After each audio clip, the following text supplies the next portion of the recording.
Amis, bien le bonsoir, j'espère que vous allez bien, ça fait longtemps que je suis pas apparu sur ce canal.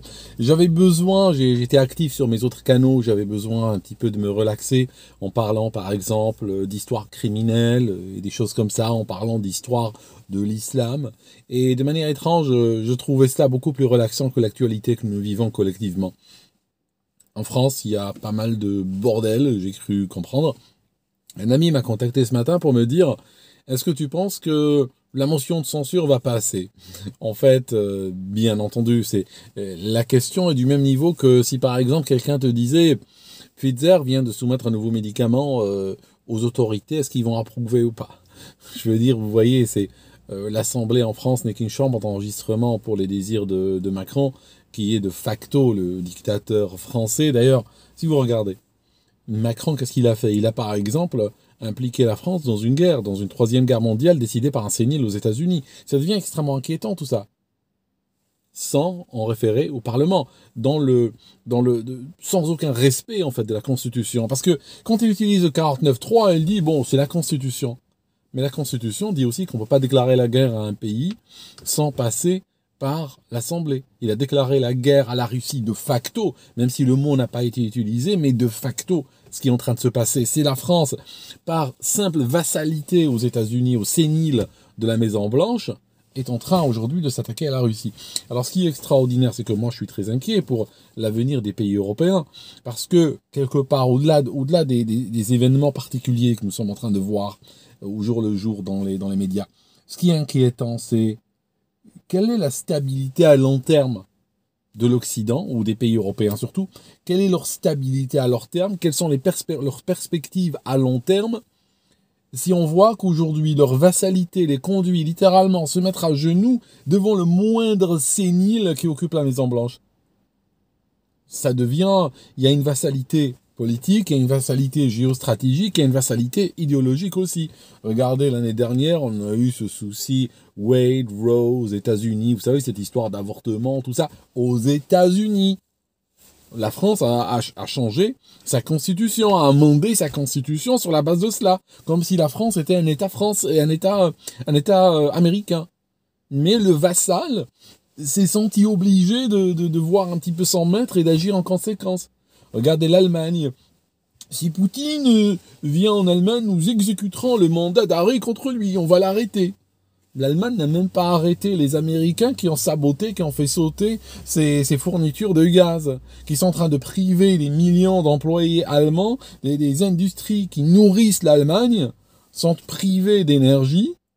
Par un acte de sabotage, un acte de terrorisme pur, les Allemands sont écrasés par vassalité, parce que voilà, ils n'osent même pas désigner le coupable, parce que si on désigne le coupable, c'est déjà trop. Vous voyez? Macron, pour revenir à lui, Macron est en train d'entériner quelque part le désir des Français. Les Français, je suis désolé, l'électorat français, je dis pas chaque individu particulièrement, mais l'électorat français a un désir de vassalité, un désir de soumission. Regardez, je vous donne un exemple. Comment on fait pour saboter sa carrière politique en un seul mouvement? Si par exemple quelqu'un déclare qu'il est pour le Frexit, si quelqu'un déclare qu'il veut sortir de l'Union européenne. Pourquoi? Parce que tout simplement les Français se sont accommodés d'être aujourd'hui une région dans l'Union européenne. Macron les prend au mot tout simplement, parce que si vous regardez les précédents présidents, vous regardez même Hollande, Sarkozy, Chirac, tout ça, Mitterrand, oui, la France était dans l'Union européenne, mais quelque part, dans leur tête, il y avait encore la France. Macron, lui, va jusqu'au bout de l'idée. Il n'y a plus la France. Elle est dans l'Union européenne et elle suivra ce que l'Union européenne dictera. L'histoire des retraites, c'est l'Union européenne qui le veut. Et Macron l'applique, tout simplement. Il applique les désirs de l'Union européenne. Donc, méfiez-vous des vendeurs de rêves, parce que vous allez avoir, vu la situation, vous allez avoir plein d'hommes et de femmes politiques qui vont vous prendre je sais pas quel est le mot vraiment valable pour cela, mais qui ont l'habitude de faire gober n'importe quoi à un public fâché, qui pourront venir devant vous et vous dire oui, Macron, voyez ce qu'il a fait, si moi j'étais là, si vous votez pour moi, jamais une telle mesure inique laisserait passer. Mais en fait, c'est du mensonge. C'est du pur mensonge.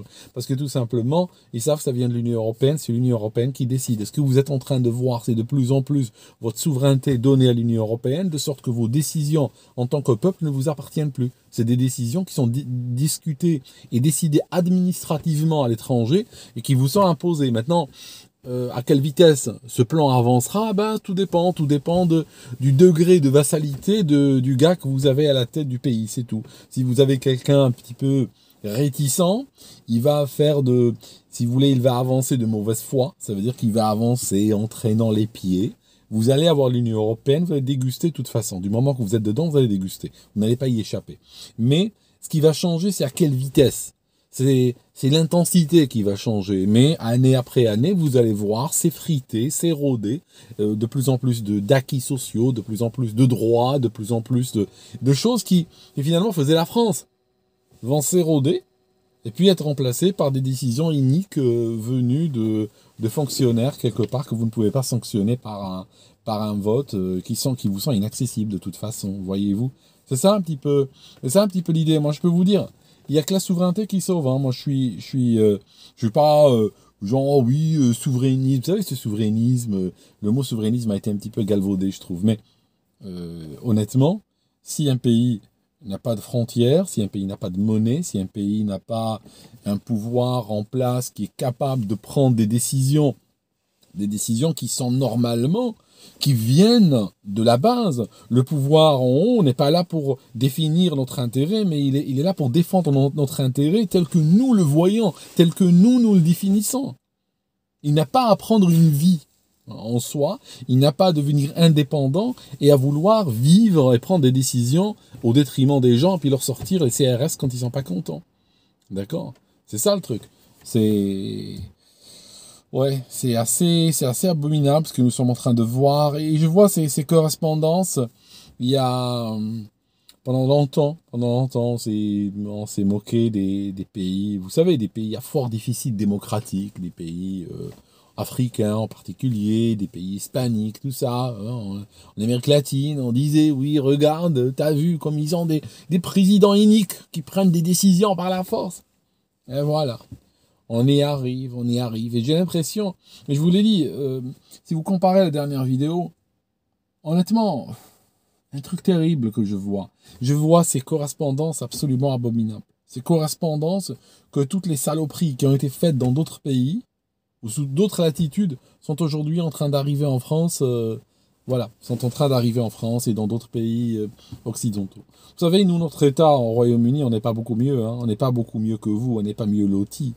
Ici, la retraite, c'est complètement minable. Ça vous montre un petit peu, je sais plus, la retraite, je devrais googler cela, mais franchement, c'est une somme dérisoire qu'on reçoit chaque semaine après des décennies de travail, n'est-ce pas? C'est moins que ce qu'un migrant toucherait s'il daignait, hein, ou s'il condescendait à griller la frontière et venir dans le pays. Mais c'est un choix populaire, c'est un choix. On peut ne pas comprendre, mais c'est comme ça.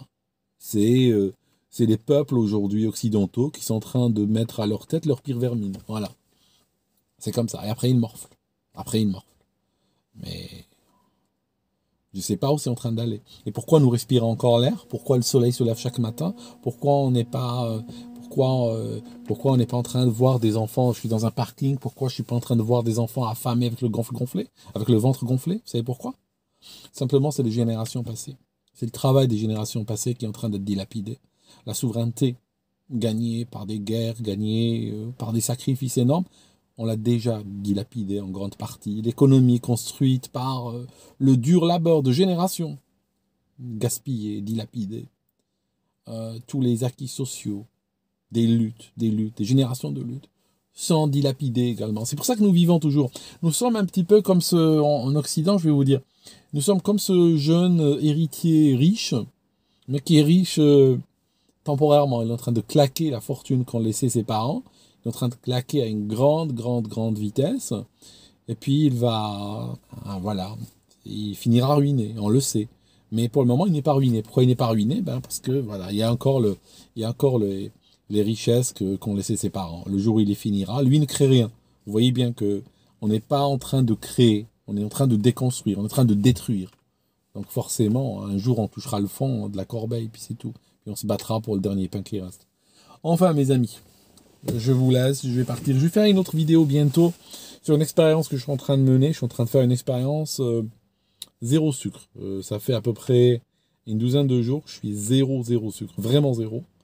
Et franchement, c'est une expérience extraordinaire dans ma vie. Je peux vous dire, ça a changé ma vision sur beaucoup de choses. Sur notre santé, notre alimentation, tout ça. Et je vous en parlerai. Je vous en parlerai, c'est vraiment intéressant. Je vous laisse maintenant et puis prenez soin de vous. Qu'est-ce que vous voulez? On va essayer de garder la foi, garder le cap, garder le moral. Finalement, aujourd'hui, je pense que le salut vient que... Soyons là les uns pour les autres, hein, c'est tout ce que je peux vous dire.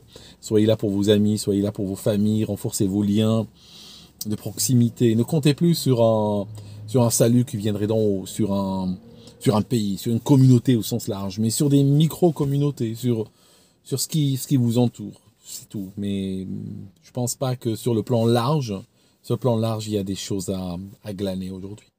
Merci en tout cas, puis on se voit dans la prochaine vidéo. J'essaierai de ne pas faire trop long cette fois. À bientôt mes amis.